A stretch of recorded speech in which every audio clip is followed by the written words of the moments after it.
Mamma mia! Salut les amis et bienvenue dans cette nouvelle vidéo consacrée à la création d'un réseau social en PHP. Alors je tiens particulièrement à m'excuser auprès de ceux qui regardaient cette série de vidéos jusque-là. Je n'ai pas eu à faire de vidéo parce que tout simplement j'étais un tout petit peu souffrant, raison pour laquelle cette série a été mise un tout petit peu, on va dire, en mode pause, ok? Donc je m'excuse par rapport à cela. Aujourd'hui ce que nous allons faire c'est tout simplement continuer où nous nous sommes arrêtés.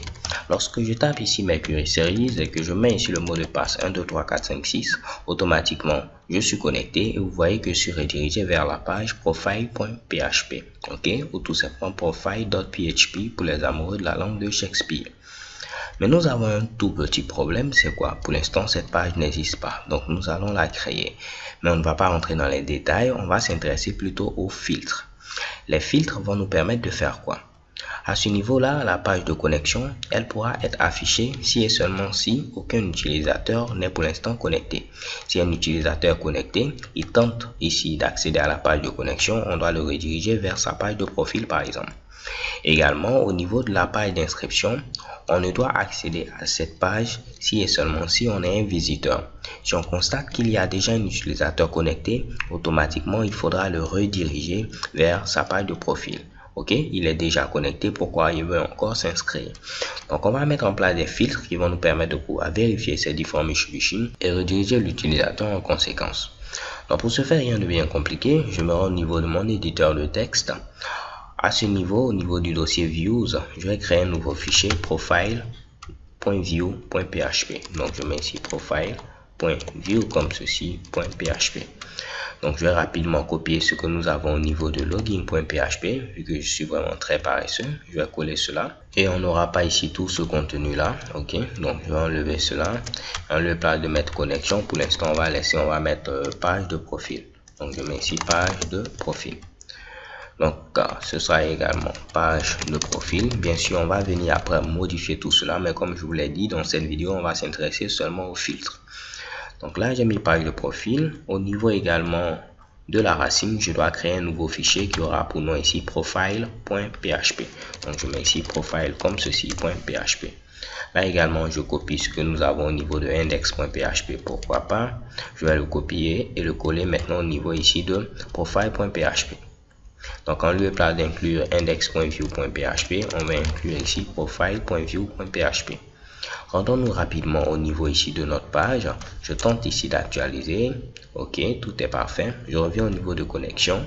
Et là, autre chose, comme vous le voyez, si je viens ici, j'ai pas besoin vraiment de me connecter. Si je tape ici profile.php, je vais automatiquement accéder à la page de profil. Donc là, il me met une erreur tout simplement parce que j'ai pas inclus le fichier qui permet d'avoir les constantes. Ok, donc si je viens par exemple au niveau de login.view.php, je copie rapidement cette ligne au niveau ici de profile.php. Je vais coller ce Mitsubishi à ce niveau-là. Je reviens rapidement, je tente ici d'actualiser. Et chez Kebam, j'ai ce Mitsubishi page de profil. Alors comme vous pouvez le voir, je n'ai pas eu vraiment besoin de me connecter pour accéder à cette page. Donc ce que nous devons faire, c'est interdire l'accès à cette page si aucun utilisateur n'est connecté. Donc comme je l'ai dit précédemment, à ce niveau, on va utiliser aussi les filtres. Donc je vais créer notre premier filtre. Donc à ce niveau, pourquoi pas, on va créer un dossier. Donc je fais ici New Folder et notre dossier aura pour nom ici Filter, comme ceci. Et il va contenir ici l'ensemble de nos filtres. On va créer un premier filtre qu'on va appeler ici Guest Filter. Guest qui veut dire en français tout simplement invité. Ok, donc là, lorsqu'on va appliquer ici le filtre Guest Filter, cela veut dire uniquement les invités pourront accéder aux pages auxquelles on aura ajouté ce fameux filtre là. Également, je vais créer un autre filtre que je vais appeler pourquoi pas User Filter comme ceci. .php pour dire qu'il faut être un utilisateur connecté, ou bien vous pouvez appeler ici Alt Filter pour dire qu'il faut être authentifié. Ok, je vais laisser ici Alt Filter. Plus tard, vous allez voir, on va créer le CSRF filter qui va nous permettre de pouvoir nous protéger des failles du cross-forgery. Ok, donc pour l'instant, on a le hot filter, on a le guest filter. Vous allez voir, c'est très simple. Je viens rapidement au niveau de login.php. Je vais dire ici, avant de rediriger l'utilisateur, s'il a été trouvé au niveau de notre base de données, on va enregistrer des informations en session. Donc, vu que j'ai déjà mis ici session start, je pourrais accéder à la variable globale ici, $session. Ok. Donc au niveau de $session, je vais enregistrer premièrement l'identifiant de l'utilisateur. Donc je mets ici user ID. Et pour avoir l'identifiant de l'utilisateur, donc l'ID, qu'est-ce que je vais faire? Donc à ce niveau-là, ce sera très simple. Je vais utiliser ici $Q qui représente ici ma requête. Et au niveau d'une variable que je vais appeler user, je n'aurai qu'à mettre ici $Q fetch. Fetch qui va me permettre de pouvoir ici récupérer l'ensemble des données. Donc je mets ici PDO fetch obj parce que je veux récupérer les informations sous forme d'objet. En effet, lorsque je ne mets pas ceci, par défaut, il va me récupérer les informations sous forme ici de tableau associatif. Donc lorsque je vais vouloir récupérer l'identifiant, je vais mettre ici $user et ID. Si j'avais récupéré également ici le username, ce sera à ce niveau également $username. Alors qu'en mettant ici PDO fetch obj, cela va me permettre de pouvoir avoir accès à l'ID en mettant ici la flèche comme ça, ID et la flèche également username. Et je trouve cela beaucoup plus lisible. Donc libre à vous de pouvoir utiliser fetch obj ou de ne même pas mettre de paramètres et pouvoir utiliser les crochets. Ok, donc là on va tester si notre programme fonctionne. Je vais pourquoi pas faire un petit die au niveau de $user ID pour voir si on récupère vraiment l'identifiant. Et je vais me rendre au niveau du navigateur, encore au niveau de la page de connexion, et vous voyez que j'ai une erreur à ce niveau là. Ok, j'ai sûrement oublié un point virgule, en effet un point virgule ici. Je viens rapidement, je vais tenter d'actualiser la page. On me demande mon pseudonyme, je mets ici Mercury Series et le mot de passe 1, 2, 3, 4, 5, 6. Si je valide, qu'est-ce que vous allez voir? Shakibam. Il me dit qu'il ne connaît pas la colonne username. En effet, je crois bien qu'au niveau de la base de données, on l'avait appelé pseudo et j'avais mis ceci juste pour des explications. Mais pourquoi pas, on va récupérer à la fois l'identifiant et le pseudonyme. Je vais actualiser rapidement la page. Ok, et normalement je dois avoir ici l'identifiant et chez Kebam vous voyez ici 1. Si par contre j'avais demandé à avoir ici le nom d'utilisateur, donc je mets ici pseudo. J'ai quoi avec ici username? Je ne comprends pas. Donc je mets ici pseudo. Normalement je dois avoir ici le pseudonyme. Je vais actualiser rapidement la page et qu'est-ce que vous voyez? Chez Kebam je vois le pseudonyme ici Mercury Series. Donc je vais stocker ces informations en session. Donc une fois que je récupère les informations en session, au niveau de $session user ID, je vais stocker l'identifiant que j'ai récupéré par $ID.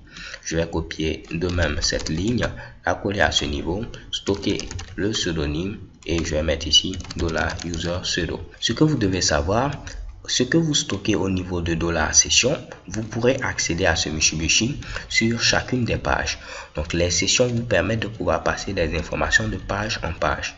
Et vous pourrez accéder à ces informations-là tant que vous n'avez pas ici supprimé la session, tant que la session n'a pas été détruite. Ok, donc pour détruire la session, vous n'aurez qu'à mettre ici session destroy ou vous n'aurez qu'à mettre ici au niveau de la session un tableau vide, ainsi de suite. On va le voir lorsqu'on créera le fichier qui permet de déconnecter un utilisateur. Ok, donc à ce niveau là on a stocké ici l'identifiant au niveau de $session user ID et le pseudonyme au niveau de $session pseudo. Donc ce sera maintenant très simple. Je saurai qu'un utilisateur est connecté si et seulement si $session user ID existe, de même que $session pseudo. Ok, donc un utilisateur est connecté, je me répète, si $session user ID existe, de même que $session pseudo. Puisque ces deux Mitsubishi vont exister si et seulement si on a vu que notre utilisateur est bel et bien un bon utilisateur, on l'a connecté et on pourra maintenant le rediriger au niveau de profile.php. Ok, donc commençons maintenant par créer nos filtres. Si je viens rapidement au niveau ici de profile.php, comme on l'a dit, on a dit qu'on va afficher cette page si et seulement si un utilisateur est connecté.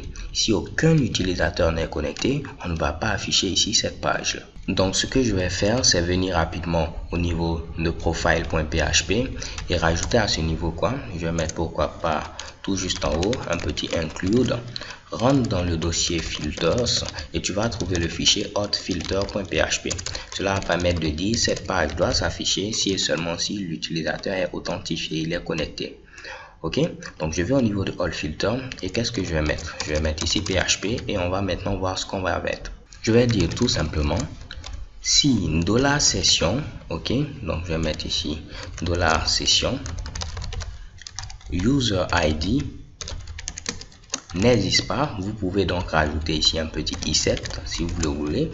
Donc je vais mettre ici si $session user ID n'existe pas ou également $session pseudo n'existe pas. Alors là, c'est que l'utilisateur n'est pas connecté. Ok, Donc vous pouvez être plus strict et en mettant ici tout simplement un petit et, ok. Donc c'est-à-dire si $session user ID n'existe pas et $session pseudo n'existe pas, ok. Donc vous pouvez écrire et comme ceci, ou bien vous pouvez écrire et en mettant 2 fois le et commercial. De même vous pouvez mettre ou comme ceci, vous pouvez mettre ici ou en mettant 2 fois le pipe. Généralement je préfère utiliser ces Mitsubishi là, ok. Donc je vais mettre ici si $session user ID n'existe pas. Et donc pour mettre le et, c'est comme ça, $session pseudo n'existe pas, qu'est-ce qu'il faut faire? Alors là, il faut rediriger l'utilisateur vers ici la page de connexion. Donc je mets un petit header location et il faudra le rediriger vers la page login.php. N'oublions pas de mettre un petit excite pour être sûr qu'on sort ici de notre script. Ok, je vais fermer également notre fameux PHP. Donc là, comme vous pouvez le voir, je n'ai pas utilisé notre fameuse fonction redirect. À cause de cette seule fonction, je ne vais pas venir inclure tout le fichier functions.php. Ok, j'ai directement utilisé header location. Donc parfait, vu que maintenant j'ai mis ici notre contenu au niveau de hot filter et que je l'ai également ajouté au niveau de profile.php, lorsqu'on va venir sur la page de profil, on aura premièrement ce Mitsubishi là. Ok, veillez à bien mettre ceci après le session start. Tout compte fait, session start doit être tout juste au début avant n'importe quel Mitsubishi. Donc on va venir au niveau de hotfilter.php. Qu'est-ce qu'il va faire? Il va vérifier est-ce que $session ID existe. Si $session ID existe, alors pas de souci, il va vérifier est-ce que $session pseudo existe. S'il voit que ces deux-là existent, c'est-à-dire que l'utilisateur connecté, il ne fera rien. Donc on pourra continuer et voir tout simplement notre page s'afficher à ce niveau-là. Par contre, s'il voit que l'un des deux n'existe pas, automatiquement, qu'est-ce qu'il va faire? Il va rediriger l'utilisateur vers la page de connexion. On va vérifier cela. Je viens au niveau de profile.php. Qu'est-ce que vous voyez? Il ne redirige pas l'utilisateur parce que la session existe. Donc ce qu'on va faire, on va créer un nouveau fichier que je vais appeler logout.php qui va nous permettre de nous déconnecter, donc supprimer les sessions et ainsi de suite. Donc je viens à ce niveau. Première des choses, je dois mettre ici session start pour pouvoir démarrer la session. Ensuite, je mets ici session destroy comme je vous l'ai dit, qui va nous permettre ici de pouvoir détruire la session. Pour me rassurer que j'ai bel et bien ici ma session qui a été détruite, au niveau de $session, je vais mettre un tableau vide. Et pour terminer, je vais rediriger l'utilisateur vers pourquoi pas la page de connexion s'il veut se reconnecter. Donc je mets ici login.php avec également un petit point virgule. Ok, donc là tout ce qu'on fait, on détruit la session et on redirige l'utilisateur vers la page de connexion. Je me rends maintenant à ce niveau pour pouvoir détruire tout ce que j'avais mis au niveau de $session. Je vais lancer le script logout.php. Donc vu que j'ai lancé logout.php, $session user ID n'existe plus, de même que $session pseudo n'existe plus. Donc si je viens maintenant au niveau de profile.php, lorsqu'on va vérifier, qu'est-ce que vous voyez? Je suis encore redirigé vers la page de connexion. Ok, si je veux venir au niveau de profile.php, vu qu'un utilisateur n'est pas du tout connecté, il me redirige vers la page de connexion. C'est-à-dire ici au niveau ici de hotfilter.php, j'avais dit redirige-moi vers la page d'accueil. À ce niveau, il allait maintenant me rediriger vers la page d'accueil. Si je mets profile.php, je serai redirigé vers la page d'accueil. Et chez Kebam, je serai redirigé vers la page d'accueil. Ok, donc là maintenant, on a un moyen très simple de pouvoir voir est-ce qu'un utilisateur est connecté ou non. Appliquer un filtre qui va nous permettre de pouvoir mettre certaines pages si l'utilisateur est connecté et mettre pourquoi pas d'autres pages pour les visiteurs. Donc là vous voyez maintenant, comme je le dis, on a un moyen très simple de gérer ça. Donc là je vais mettre pourquoi pas où pour être moins sévère à ce niveau. Donc si je viens, cela va fonctionner de la même manière. Si je mets profile.php, je serai redirigé cette fois-ci vers la page d'accueil. De même, si je veux modifier cela en remettant ici login.php, comme je le préfère, vu que je ne suis pas connecté, on me donne la possibilité de me connecter en me redirigeant vers la page de connexion. Donc c'est parfait. De même, ce qu'on va faire, c'est quoi? Au niveau du guest filter, je vais tout simplement copier cela. Et qu'est-ce que je vais dire? Je vais dire à ce niveau, si tu vois que le $session user ID existe et le $session pseudo existe, c'est-à-dire l'utilisateur est connecté. Dans ce cas-là, il faudra le rediriger vers sa page de profil. Ou bien on peut mettre, il faudra le rediriger vers la page index. Donc libre à vous de mettre ici profile.php ou tout simplement index.php. Moi je vais laisser index.php. Donc ainsi, je pourrais rapidement venir au niveau de profile.php, copier ce que j'avais mis ici. Et maintenant au niveau de login.php, je vais dire seul un visiteur peut voir ici la page login. Donc je vais mettre ici guest filter. Donc je mets ici guest filter. Donc seul un visiteur pourra voir ici la page de login. S'il est connecté, pas besoin ici de venir encore sur la page de connexion. De même au niveau ici de quel fichier, au niveau du fichier register.php, je vais mettre ici que seul un visiteur peut voir la page register.php. Donc je modifie autre par tout simplement guestfilter.php. Quelle autre page? Ok, également au niveau de activation.php. Au niveau de activation.php, seul un visiteur peut voir ici la page activation.php. S'il est connecté, pas besoin encore d'activer son compte puisque son compte doit être activé avant qu'il puisse se connecter. Donc comme vous pouvez le voir, on aura rapidement ici la possibilité de pouvoir ajouter nos différents filtres. Donc je vais fermer toutes ces pages là pour ne pas avoir ici plein de trucs et je ne pourrai pas voir la structure de notre fichier. Ok, donc là vous allez voir maintenant, vu que je ne suis pas connecté, je pourrais accéder à la page login sans problème. De même, je pourrais accéder à la page d'inscription register.php. Mais dès que je vais venir à ce niveau et je vais maintenant me connecter en mettant ici Mercury Series et en mettant comme mot de passe 1, 2, 3, 4, 5, 6, qu'est-ce qui va se passer? Mon $session user ID va être créé, de même que le $session pseudo. Je vais vous le remontrer en venant au niveau de login.php. On crée $session user ID, de même qu'on crée ici $session pseudo. Donc je vais enlever un tant soit peu les espaces parce que c'est un peu trop espacé. Donc vu que ces deux-là existent, je pourrais accéder à la page profile.php. Mais je ne pourrai plus accéder à inscription.php. Je serai redirigé vers la page d'accueil. De même, je ne pourrai plus accéder à connexion.php. Je serai redirigé vers la page d'accueil. Ok, donc les gars, c'est un peu ce principe de filtre que je voulais vous montrer dans cette vidéo. Bien sûr, dans la vidéo suivante, nous allons nous intéresser à proprement dit à la page de profil. So thank you guys for watching. Don't forget to subscribe and have a nice day. Peace.